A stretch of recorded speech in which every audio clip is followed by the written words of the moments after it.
The evolution of management thinking, new approach to management. Success accrues to those who learn how to be leaders. It's good to be have a good leader in any organization so that it will lead to its objective, which is to be successful. Another is that the organization need to initiate change and to participate in and create organizations with fewer managers, with less hierarchy that can change quickly. Management and organization. Management philosophies and organization forms change over time to meet new needs. Some ideas and practices from the past are still relevant and applicable to management today. Historical perspective. It provides a context or environment. It develops an understanding of societal impact, achieves strategic thinking, and improves conceptual skills. Social, political, and economic forces had influenced organizations and the practice of management. Forces influencing organizations and management, we have social forces, such as the values of a certain society or community, their needs and standards of behavior.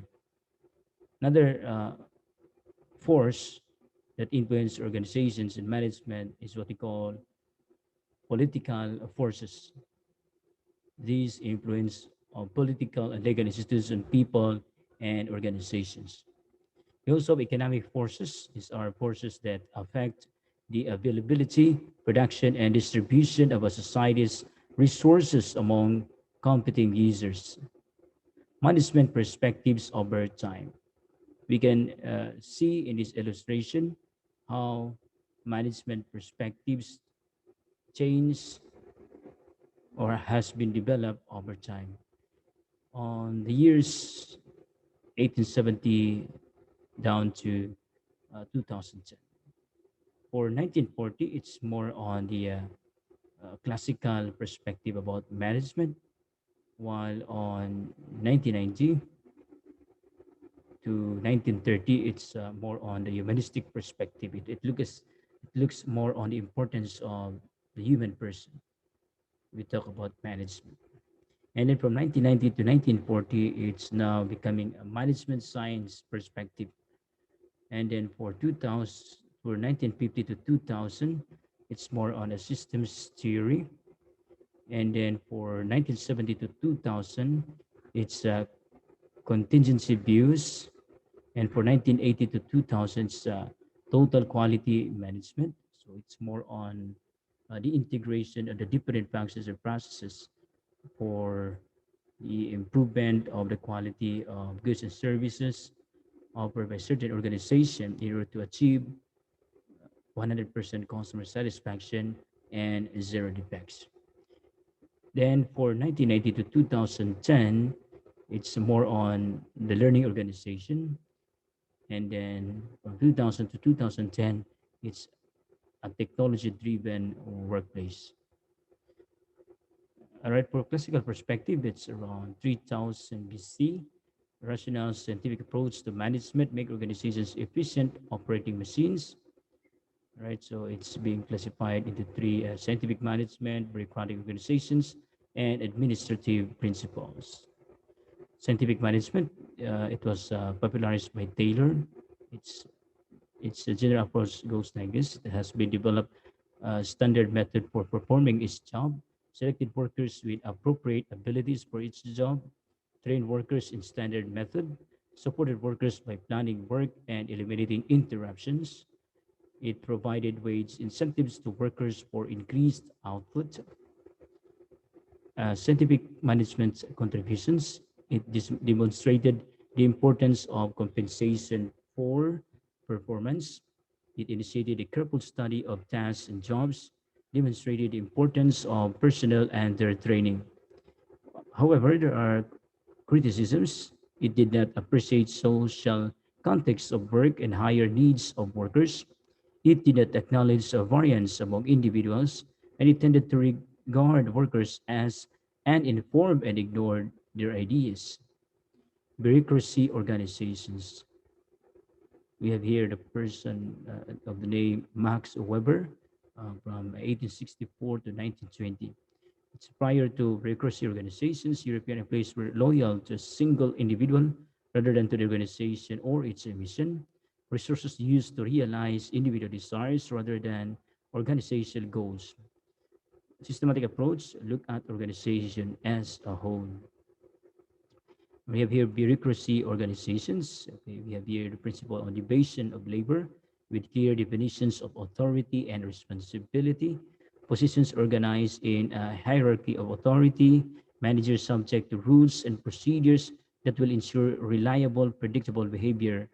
Management separate from the ownership of the organization. Administrative acts and decisions recorded in writing. Personnel are selected and promoted based on technical qualifications.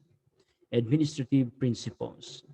Contributors, we have Henry File, Mary Parker, and Chester I. Barnard. Its focus is more on organization rather than the individual, delineating the management functions of planning, organizing, commanding, coordinating, and controlling. Henry Fayol, he had elaborated 14 general principles of management. These are division of labor, authority, discipline, unity of command, unity of direction, subordination of individual interests, remuneration, centralization, scalar chain, order, equity, stability, and tenure of staff, initiative, and spirit de corps. For Mary Parker Follen, the importance of common superordinate goals for reducing conflicts in organizations. It's popular with the business people of her day, overlooked by management scholars, contrast to scientific management, re-emerging as applicable in dealing with rapid change in global environment. Leadership is more on the importance of people against engineering techniques. So we have here ethics, power, and empowerment. Chester Barnard, uh, it's more on informal organization. You have the cliques and naturally occurring social groupings. Acceptance theory of authority, it emphasizes on the importance of free will, and it leads us to think it can choose to follow management orders. For humanistic perspective, its emphasis on the understanding of human behavior, needs, and attitudes in the workplace. It includes human relations movement, human resources perspective, and behavioral sciences approach. Human relations movement emphasize satisfaction of employees' basic needs as the key to increase worker productivity. Hawthorne studies, right? It was actually a 10-year study. There are 4 experimental and 3 control groups. 5 different tests pointed to factors other than elimination for productivity. First, really assembly test room experiment was controversial. Test lasted 6 years. Interpretation, money, net cost of increased output. Factor that increased output, it's human relations. Human resource perspective suggests jobs should be designed to meet higher level needs by allowing workers to use their full potential. Abraham Maslow's hierarchy of needs. Okay, we have here that of like of a pyramid based on needs satisfaction. So at the bottom, we have the physiological needs, needs for safety, belongingness, esteem, and at the top is the self-actualization. Douglas MacGregor, theory of X and Y. We have here on the left side the theory X assumptions, while on the right we have the theory Y assumptions. For theory X assumptions, its emphasis is on dislike work that will avoid it, must be coerced, controlled, directed, or threatened with punishment, prefer direction, avoid responsibility, little ambition, and want security. While for theory, why assumptions do not dislike work, self-direction and self-control, seek responsibility, imagination, creativity, widely distributed, intellectual potential only partially utilized. Douglas MacGregor theory X and Y. Few companies today still use theory X, many are trying theory Y techniques. Behavioral sciences approach subfield of the humanistic and management perspective. It applies social science in organizational context. It draws from economics, psychology, sociology, anthropology, and other disciplines. It understands employee behavior and interaction in an organizational setting, and it also emphasizes on organization development, or OD. Management science perspective emerged after World War II. It applied mathematics, statistics, and other quantitative techniques to managerial problems. Operations research is done through a mathematical modeling. Operations management specializes in physical production of goods or services. Information technology reflected in management information systems. Present historical trends, we have the systems theory, contingency view, and total quality management, or TQM. Systems view of organization, all right? So we have here the inputs, organization, and outputs. For inputs, we may have raw material resources, information resources, human resources, financial resource, and it will undergo certain transformation process in the organization, all right? So it includes management and production technology, and it will have an output in the form of employee satisfaction, profits, could be also losses, and we also have products or services.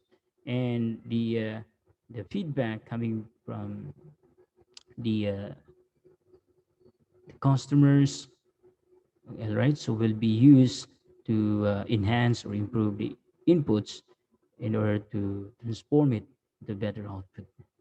Contingent view of management, right? We have here the universalist view and the case view. For the universalist view, it implies that there is one best way, while for case view, it believes on the idea that every situation is unique. So it depends on the case. Contingency view, organizational phenomenon exists in logical patterns. Managers devise and apply similar responses to common types of problems. Successful resolution of organizational problem is thought to depend on managers' identification of key variations in the situation at hand. Elements of a learning organization, we have a team-based structure, empowered employees, and offer information. So this is considered to be a learning organization, right? So if you have open information, then it's team-based structure and there are empowered employees. Types of e-commerce, we have business to consumer, or that's B2C. Okay, so here we are selling products and services online. We have another type of e-commerce, business to business, or B2B, transactions between organizations. And we also have consumer to consumer, or C2C. It's done in electronic markets created by web-based intermediaries.